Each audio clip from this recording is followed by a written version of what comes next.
We need Greenland from a national security situation. It's so strategic. Right now, Greenland is covered with Russian and Chinese ships all over the place.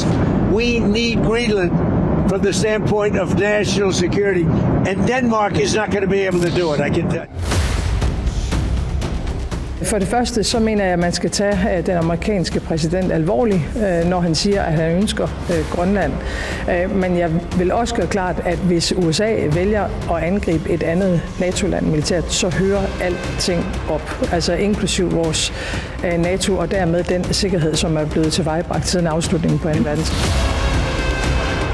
I mean, we have been asking since the very beginning of this to have a constructive dialogue with our American ally and friends, free from social media and headlines and strong words. And we opened that dialogue last week. We will not give up on that. I mean, I have an agreement with the American Vice President. Thank you, Caroline. What about when Greenland reportedly sent troops over there? Does that change at all what the president is doing on this? And then a second question.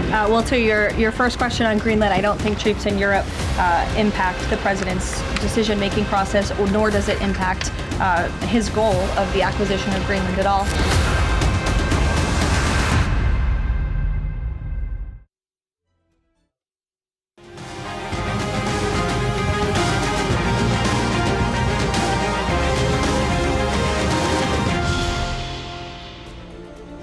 Selamat malam pemirsa, dunia sedang tidak baik-baik saja. Donald Trump kini menyulut api di jantung Arktik dengan ambisinya mencaplok Greenland. Tidak tanggung-tanggung ancaman tarif hingga pergerakan pasukan membayangi kedaulatan Denmark dan soliditas NATO.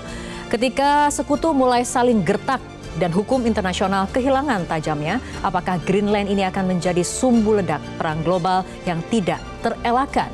Bersama saya Fitri Megantara, Top Issue hadir dengan tema Trump ancam caplok Greenland, perang dunia di depan mata.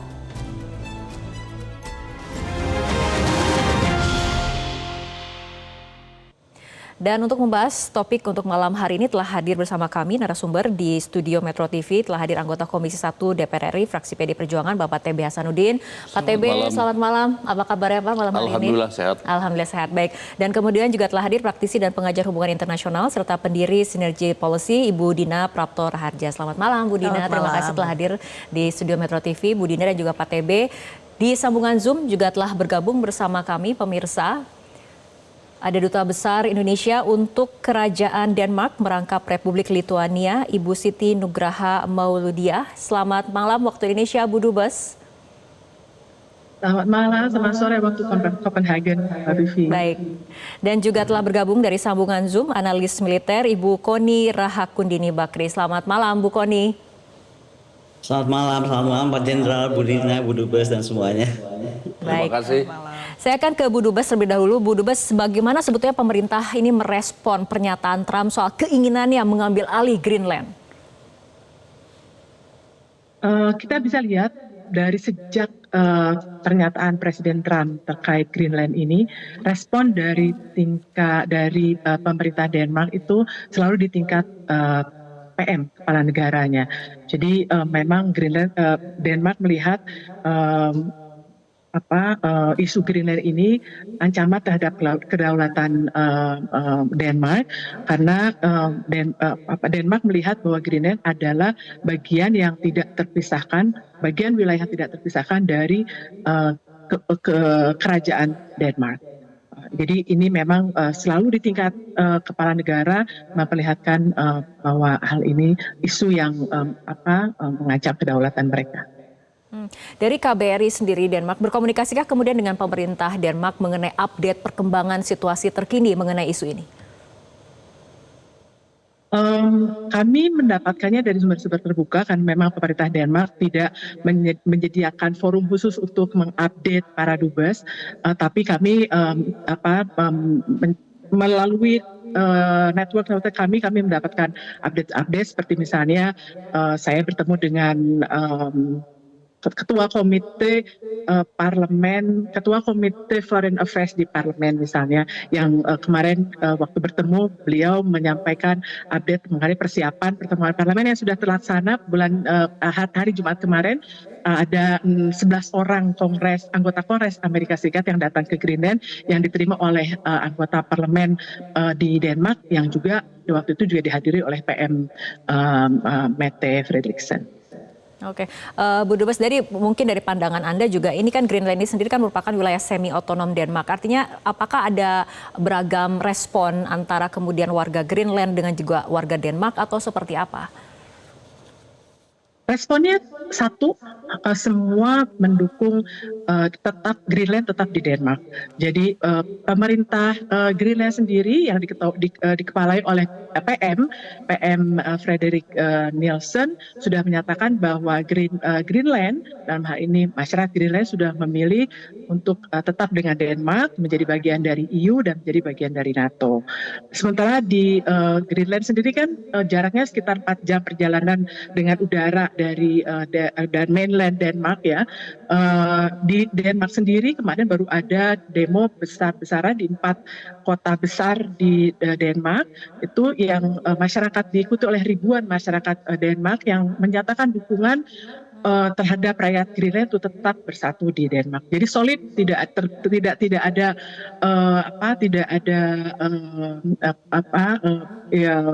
semua solid mendukung Greenland untuk tetap di Denmark. Oke. Seperti juga keinginan masyarakat Greenland sendiri. Oke, KBRI sendiri berkomunikasi dengan WNI yang ada di Denmark atau mungkin yang ada di Greenland seperti apa? Dan kemudian apakah WNI yang akan menuju ke Denmark ataupun Greenland ada imbauan-imbauan tertentu, Bu Dubes? Sampai saat ini perlu kami informasikan bahwa tidak ada WNI Indonesia yang jadi penduduk di Greenland. Jadi di Greenland tidak ada penduduk WNI kita. Pertama itu, kemudian situasi di Denmark pada saat ini masih seperti biasa, Mbak Fitri ya, tidak ada misalkan panik buying atau terlihat lebih banyak anggota militer misalnya. Di Greenland sendiri dari sumber-sumber yang kami dapatkan, baru sejak akhir minggu kemarin ada terlihat beberapa personel itu pun tidak seperti siap perang, tetapi hanya seperti patroli biasa, dan itu hanya kalau istilah yang disampaikan kepada kami just in some corners kata. Jadi di Nuuk sendiri di ibu kota di Greenland itu tidak ada situasinya masih business as usual. Sama juga di Denmark mainland, semua business as usual kecuali kemarin ada demo untuk menunjukkan dukungan. Tapi lebih dari itu, anak-anak tetap sekolah, yang kerja tetap kerja, yang main salju tetap main salju karena kemarin kebetulan salju sedang banyak. Jadi business as usual dan sampai saat ini kehidupan masih normal di sini. Oke, Bu Dubes, saya akan kembali ke studio terlebih dahulu dengan Pak TB. Ini dengan situasi sikap Trump dalam kemudian ingin menguasai Greenland, kondisi di Denmark dan juga Greenland seperti itu. Sebetulnya dari Parlemen Indonesia sendiri, di DPR sendiri, bagaimana menyikapi kondisi ini? Iya, jadi begini, saya ingin berbicara dulu soal kemungkinan-kemungkinan. Jadi sebelum masuk pada sikap itu kita pelajari dulu. Ya, pertama ini suatu situasi yang memang khusus. NATO mau berperang dengan NATO yang doktrinnya seharusnya saling melindungi. Ya, sehingga timbul pertanyaan dalam diri pribadi saya, ini hanya sekedar test case ya untuk seluruh dunia bahwa jangan mengecam saya soal penculikan Maduro. Ya, kami punya kekuatan apapun, jangankan Anda, NATO pun kami akan lawan. Itu yang pertama. Ya, yang kedua, memang ada niat untuk membutuhkan Greenland ini sebagai sumber SDA alam lah. Jadi di situ ada gas, di situ ada minyak, kemudian ada tanah langka dan lain sebagainya. Ya. Jadi memang butuh untuk itu. Tetapi sesungguhnya sebagian pasukan khususnya Angkatan Udara termasuk radar-radar khususnya sudah ada di sana. ya. Kemudian yang kedua, kalau kita lihat geografinya, Greenland itu kan di atas atau di wilayah laut utara, ya, Antartika Utara. Jadi kalau kita lihat Atlantik Utara itu, kalau ada imajinasi penembakan peluru kendali nuklir dari Rusia atau dari Cina ke arah itu, maka lintasannya di situ.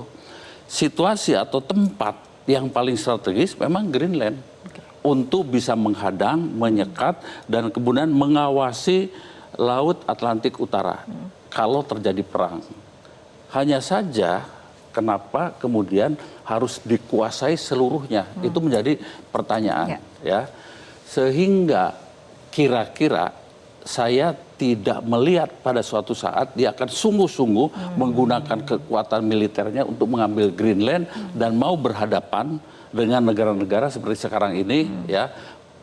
Inggris sudah siap, Prancis sudah siap, dan beberapa negara lain untuk siap menghadapi. Bahkan saya dapat informasi sebagian dari beberapa perwiranya sudah disiapkan ke Greenland untuk persiapan melakukan latihan bila keputusan itu dilaksanakan dengan melakukan tindakan militer. Oke, tapi Anda sendiri tidak melihat ada keseriusan Amerika untuk melakukan aksi militer di Saya Greenland? belum melihat keseriusan. Harus kita trennya nanti kita lihat. Nah, lalu sekarang kalau ini serius dilakukan oleh Trump untuk mengambil Greenland dan baru saja ya menculik Maduro, saya tidak melihat Kementerian Luar Negeri ini sedikit quote-unquote sibuk. Kementerian Luar Negeri ini punya perwakilan di mana? Di PBB. Harusnya PBB itu diwarnai oleh kita, ya, negara Indonesia kan negara termasuk besar juga, menyampaikan tentang perlunya perdamaian di dunia. Oke, baik. Itu. Oke, baik. Sebelum membahas mengenai langkah yang harus dilakukan oleh pemerintah Indonesia, Bu Dina, tapi tadi menarik Pak TB mengatakan sampai saat ini belum melihat ada keseriusan ancaman dari pernyataan Trump sendiri menguasai Greenland.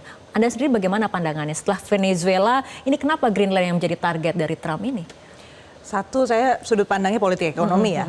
Karena kalau dilihat dari narasi Trump, yang paling konsisten adalah bahwa Trump itu make Trump great again. Menurut saya bahkan bukan... Jadi kebijakannya pribadi, pandangannya bukan sebagai negara. Dia itu take things very personally ya. Jadi walaupun dia menggunakan banyak fasilitas dan dia juga bicara atas nama Amerika, tapi cara beliau berpikir, cara dia mengambil keputusan, cara dia bahkan take credits ya for things ya, untuk hal-hal itu perkembangannya seperti apa, itu dia tarik semua ke personality beliau. Jadi kalau saya sampai di titik ini melihat bahwa sebenarnya kalau dia kampanyenya itu MAGA ya, Make America Great Again, sampai titik ini malah belum, jadi makin gak jelas nih, Amerika itu akan great atau Trump yang akan great. Karena dia berusaha untuk mengangkat agenda Greenland ini di tengah satu, Amerika itu secara ekonomi declining loh, menurun. Jadi Trump jilid 2 tidak berhasil atau belum berhasil kita bisa bilang untuk menutup defisit Amerika Serikat yang begitu besar. Upaya untuk dia mulai memisahkan diri dan lebih keras terhadap China tidak terlalu membuahkan hasil. Bahkan China sudah lebih maju, berhasil memperoleh surplus di bidang ekonomi walaupun sudah ditekan habis-habisan lewat tarif ya. Kemudian yang kedua, kalau dilihat dari kemampuan militer pun, China tetap masih melaju terus dengan melampaui Amerika Serikat, malah makin kekeh gitu ya, kalau orang bilang makin gigih dia untuk menunjukkan bahwa China itu bisa melakukan hal ini. Jadi dari sisi ekonomi, NATO itu juga sebenarnya kan mitra paling kuat Amerika Serikat untuk peningkatan pertumbuhan ekonomi. Tetapi dengan kasus Ukraine yang belum selesai sampai sekarang, ini seperti kaki mereka dijerat dan ekonomi makin turun. Jadi menurut saya karena dia tadi sangat personalistik dalam pendekatan, cara dia melihat penyelesaian masalah sebenarnya mulai kelihatan tidak koheren, tidak kohesif gitu. Jadi kalau kita memandang masalah Greenland, menurut saya dia matanya tetap ke arah China, bagaimana dia menyelesaikan masalah defisit di Amerika Serikat, tetapi dia jalan sambil pelan-pelan gitu loh, sambil ngelihat reaksi orang-orang, kemudian Testing the water gitu ya? Testing the water juga di Eropa, dan kalau dia mau lebih galak sama Eropa, ada kemungkinan masih, jadi saya sama seperti Bapak, masih ada kemungkinan dia masih bisa menunjukkan gertak yang lebih keras, dengan mungkin menurunkan sesuatu yang mengejutkan secara militer, karena Macron juga keras, dan Inggris juga sangat kecewa terhadap Trump. Tapi kalau perang terbuka, menurut saya kok kayaknya Rusia tenang-tenang saja. Bahkan update terakhir adalah Rusia ditawari masuk di Board of Peace Gaza kan, termasuk Belarus, kawan dekatnya Rusia. Artinya dia masih berusaha cari deal nih untuk soal Ukraina.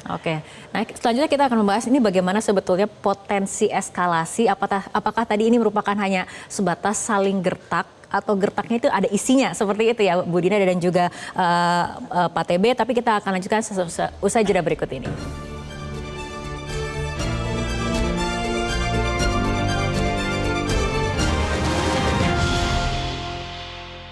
Jelajahi cara baru mendapatkan informasi. Download Metro TV Extend sekarang.